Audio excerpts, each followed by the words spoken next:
Some tunnels have only recently been opened up, and many others have yet to be excavated and explored.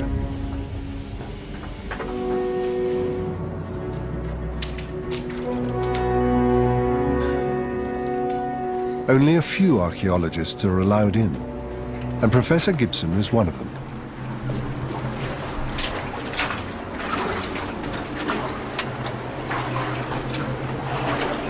This tunnel leading from the Warren shaft is half filled with water, narrow and awkward.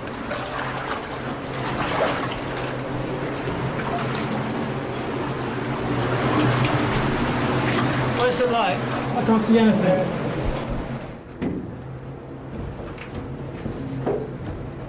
The tunnel soon branches off, and branches off again.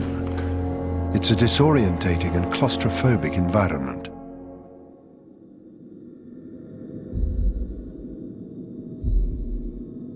The underground labyrinth is thousands of years old. Many of these tunnels have remained undisturbed for countless centuries.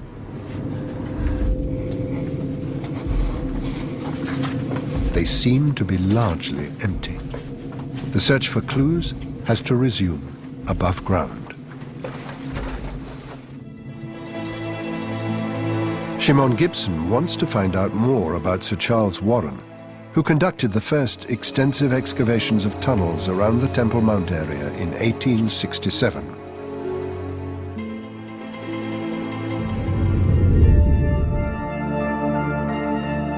Warren was no ordinary archaeologist.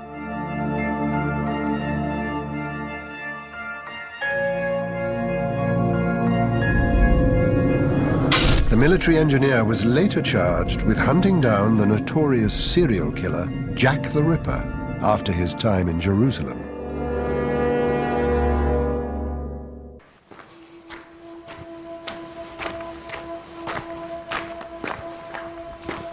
Historian Daniel Doron has studied Charles Warren and his links to Freemasonry, a relationship that may explain the Victorian engineer's interest in the hidden subterranean world of the Holy City. Hello, Daniel. Hi. A pleasure meeting you. Pleasure meeting you. This is actually the place where the first Masonic meeting in modern times was held in 1873. So Charles Warren participated in this meeting. So Warren was a Freemason? Freemasons are traditionally shrouded in mystery and were regarded with suspicion. What brought Charles Warren and his fellow Freemasons to a cave in Jerusalem? What's the connection of this cave with Freemasonry? King Solomon himself and his temple are extremely central, really at the core of what Freemasonry is about. It was believed that here the stones for Solomon's temple actually excavated. So this is a most appropriate place then? This is the most important place to be in if you want connection to King Solomon and his temple. According to Masonic legend, Solomon's temple was built by one of the first Freemasons. The stone quarried from these caves. The roof shows the size of the stones. Look at the length of the cut. Yeah. So the stones must have been as big as all that. I mean, that's about 3 yards in length. I mean, that's quite a hefty stone. Masons have been visiting the cave for more than a century.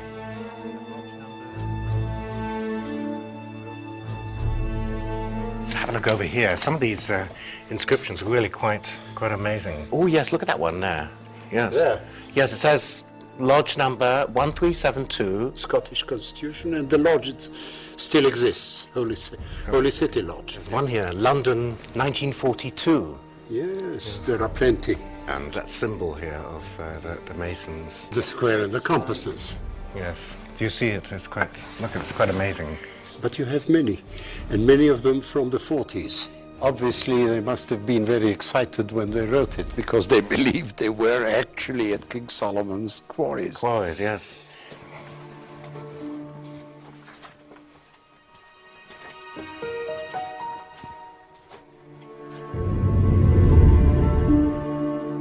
tales linking the Ark of the Covenant with the Templar Knights and Freemasonry have thrived, even though no trace of the biblical relic has emerged.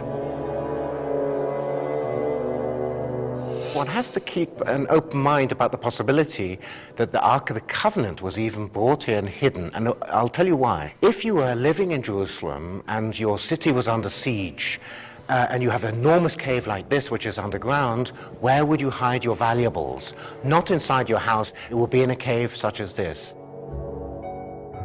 Beneath the floor of the cave where we're standing at the moment is another underground level.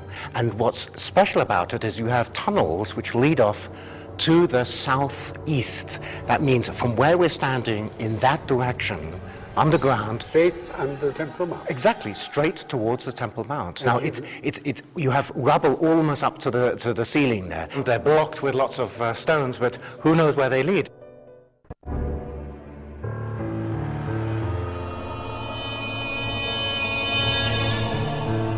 The Golden Dome of the Rock is the oldest surviving Islamic monument in the world. Israeli authorities have allowed an Islamic organization some control over access and development of the Temple Mount. As a rule, outsiders are forbidden from excavating on the mount. Journalist Danny Rubenstein offers his explanation as to why access to the disputed and sacred site presents such a sensitive and difficult issue. Many Westerners would like to gain access to some of these underground chambers. The Muslim authorities will not allow them. Yeah, the background is the fear. Yeah. Since the Crusaders' time, they know that it might be that this place is taken over by either Christians or Jews. And they don't want anyone to go inside there. That's a holy place, and don't want anyone to interfere and to go because it's a threat for them.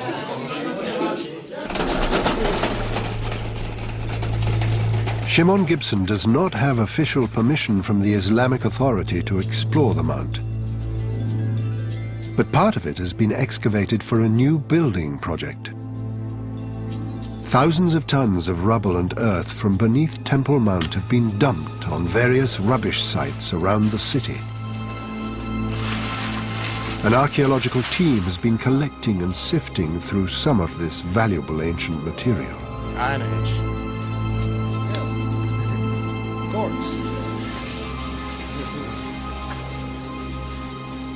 part of the material that we sift through is from activities in the subterranean cavities. I can see it's full of all sorts of artifacts. Yeah. In total, there were removed from Temple Mount approximately 400 truckloads of soil saturated with archaeological material, with very valuable material. And this is only a small part. This is a small part of it. We do not know exactly, unfortunately, where it came from the Temple Mount. The spoil heaps are potential archaeological treasure troves.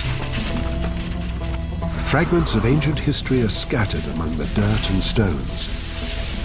Some of these fragments of history date back to the early period when the biblical ark was said to have been kept inside Solomon's temple. Wow. Here are some of the finds we had. Of course, we had tens of thousands of finds. What about the earliest things over here? We have 3 Egyptian scarabs from First Temple period. We have arrowheads. The inscribed arrowhead has the name of a family known in the Bible.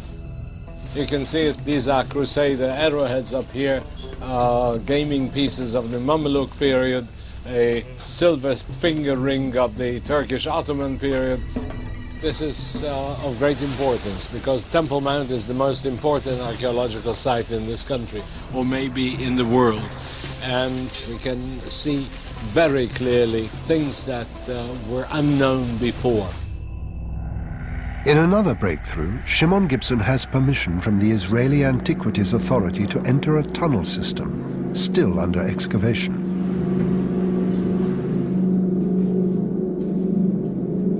He believes these passageways may extend towards the Temple Mount.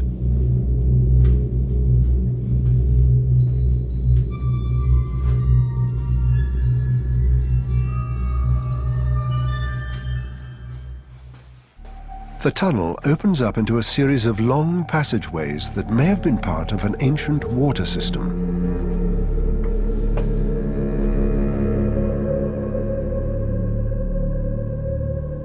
This ancient tunnel runs beneath the old city of Jerusalem. It's been fitted with temporary lights to aid excavation teams.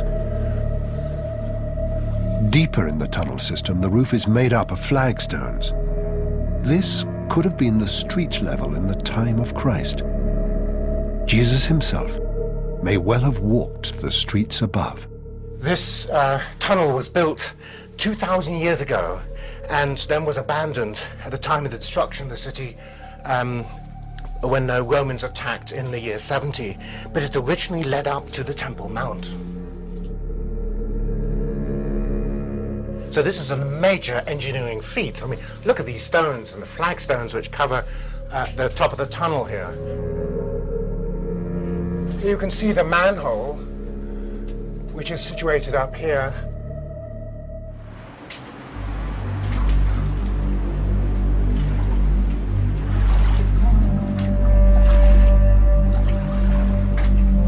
Shimon continues deeper into other systems of tunnels.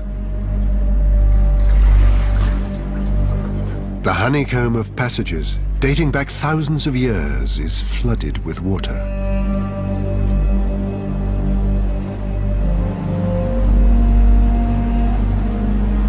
It doesn't take too vivid an imagination to picture Solomon's temple guards hiding their precious ark deep inside these caverns thousands of years ago.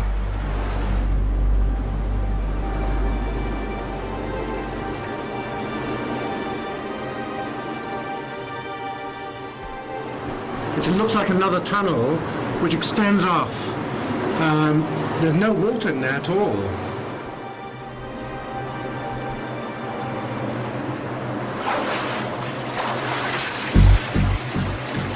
It's tough going, but he finally manages to climb inside.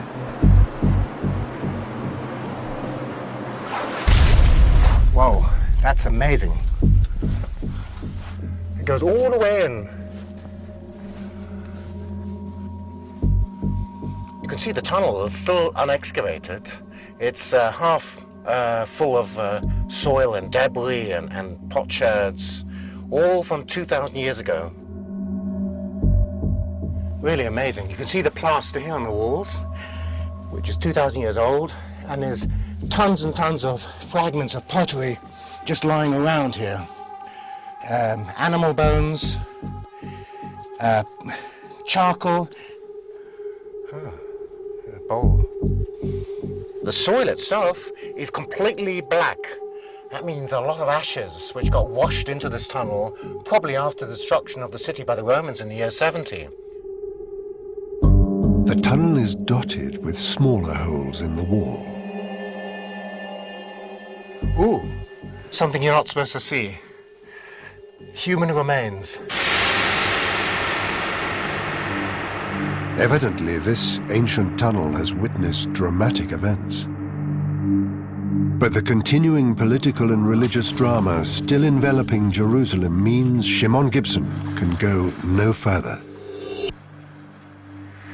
But even if these enigmatic tunnels don't hold any more than rubble, speculation and sensation will continue to swirl around the seductive legend of the Ark of the Covenant.